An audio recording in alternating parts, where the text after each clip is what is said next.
Do girls want sovereignty? I think Chaucer visited this subject in The Wife of Bath's Tale. His conclusion was the opposite: at least be sovereign in their own choices concerning pleasing their guy.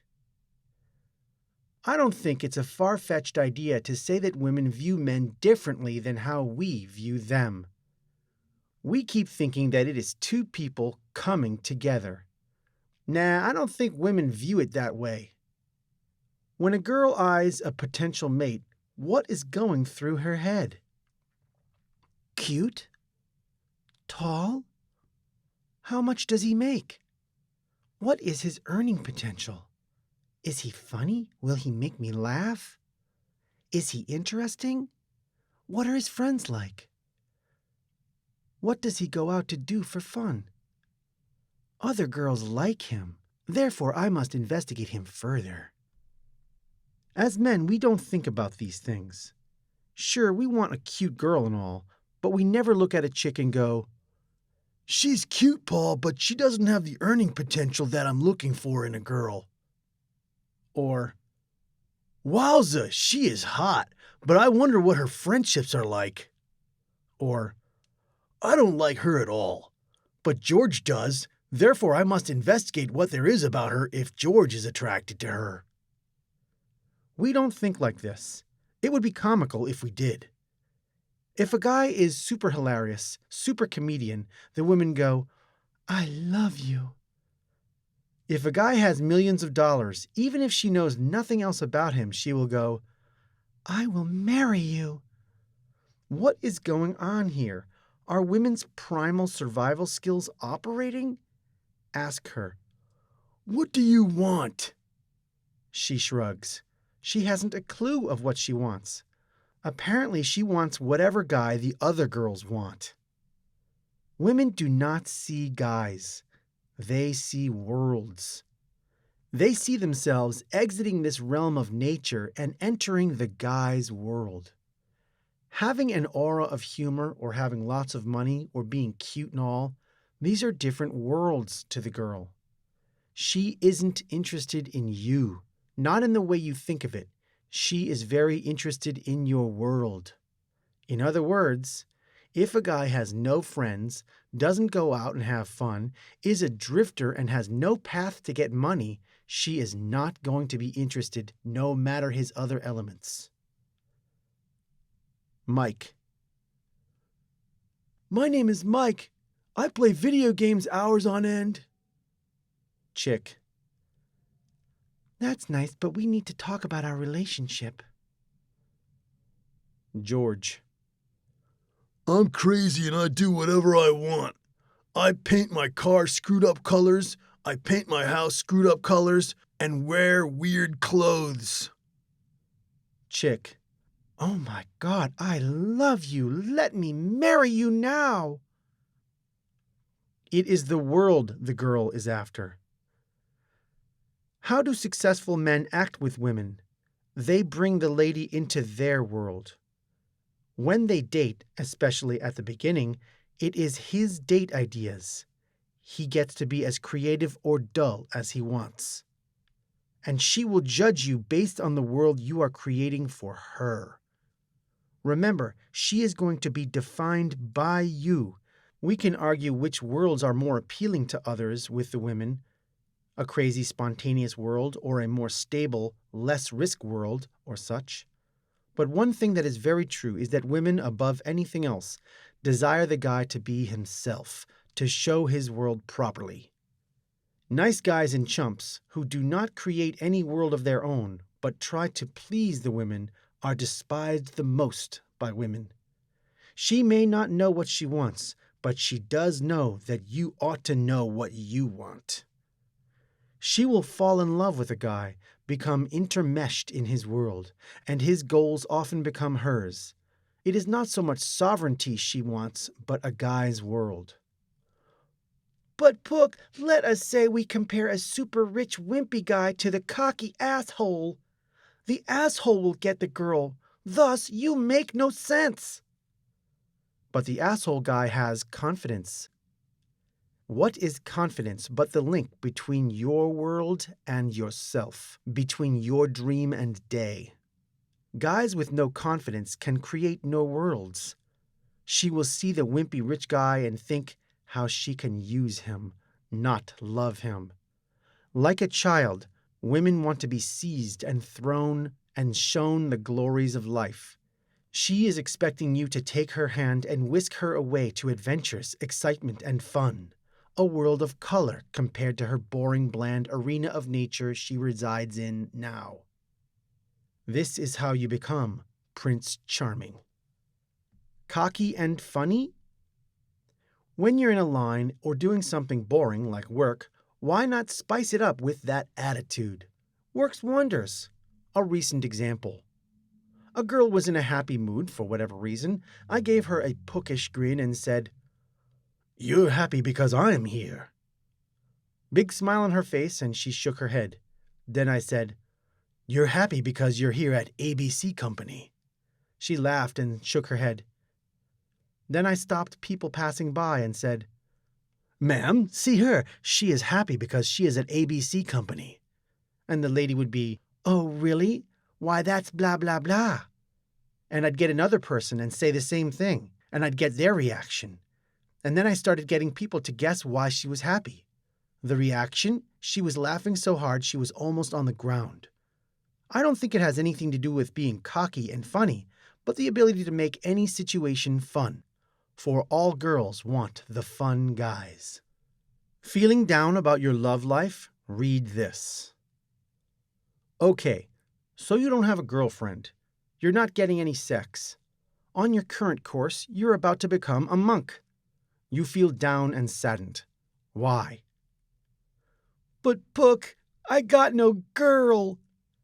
That is not the problem. The problem is that you place your happiness on a girl. You can't be happy in a relationship unless you're happy being single. Get away, indulge yourself in your hobbies and work. Whatever you do, do not sit there and regurgitate your emotions. Take action. But the more common is, "But Pook, I am doing my hobbies and work. I have a natural need for intimacy. I am tired of being single." And I'm sure that it is especially burning that you walk around and see these happy couples, hand in hand, with huge smiles on their faces, almost as if they are mocking you. But fear not, you are way ahead of the other males. How do most guys act? Either they are nice guys or jerks. Very rarely are there true good guys. Nice guys.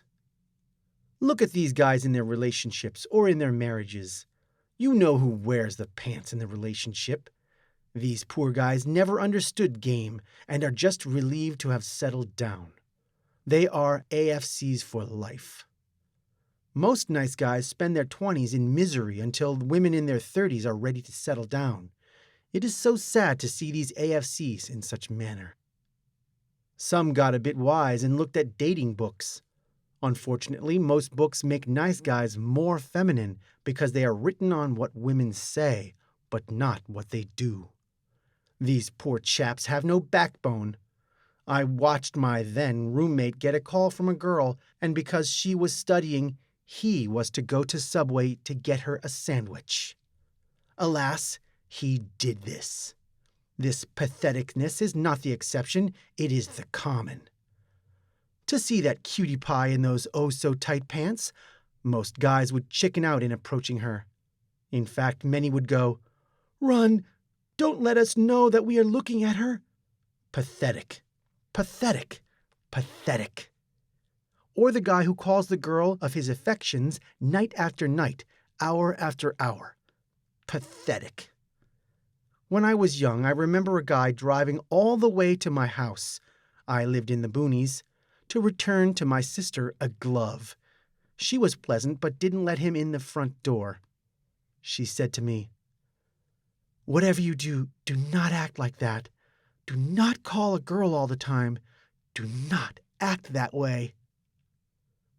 Or a coworker, completely infatuated, follows the girl around like a puppy. The proximity is obvious. Aren't you glad you're not that guy now? When my sister and her boyfriend were going out, My sister was breaking up and getting back together with him again and again and again. He wised up and eventually thundered, "Listen, woman, either stay with me or go. Make up your damn mind." She stayed with him, and the two married. If he was a nice guy and scared of confrontation, do you think she would have stayed with him? No.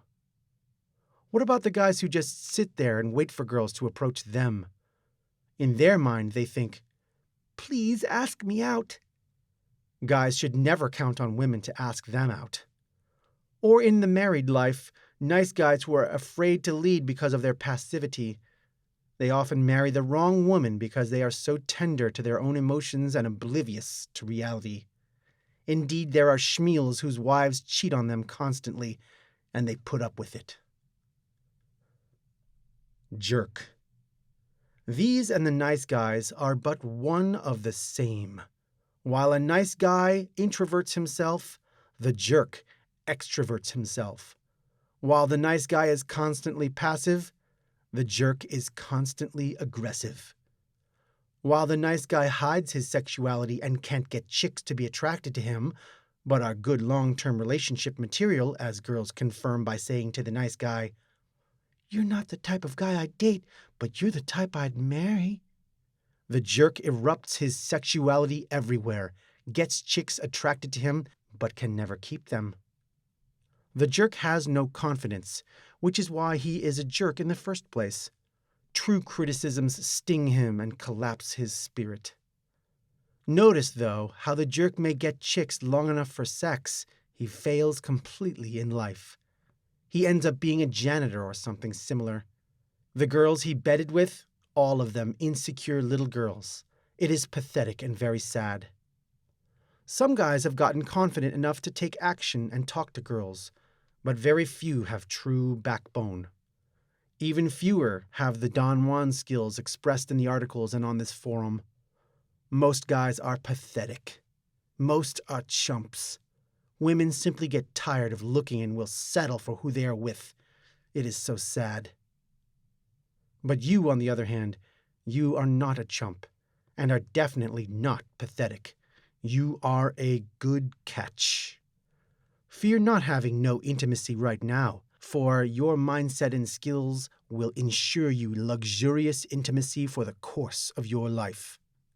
Can the passive, nice guy speak of true passion within his relationship? Can the jerk, coward, speak of true success and true maturity within relationships? Of course not. You are enlightened and know something 99% of the other guys do not: how to handle women. For if you don't, women will handle you. 1 out of 4 marriages is when the woman never loved the guy anyway, but just settled down. Out of the love marriages, most of the women fall out of love. More women than men commit adultery. 80% of relationships are broken up by women. Why is this? Mostly because of patheticness. When you get down, think of all the guys that suffer from this. Then realize that you are truly free, for you possess the knowledge that makes you a man. There is no shame in failure, only shame in not trying. Even when you don't try, the fierce guilt that tears you up is a sign that you are changing for the better and killing that nice guy within you.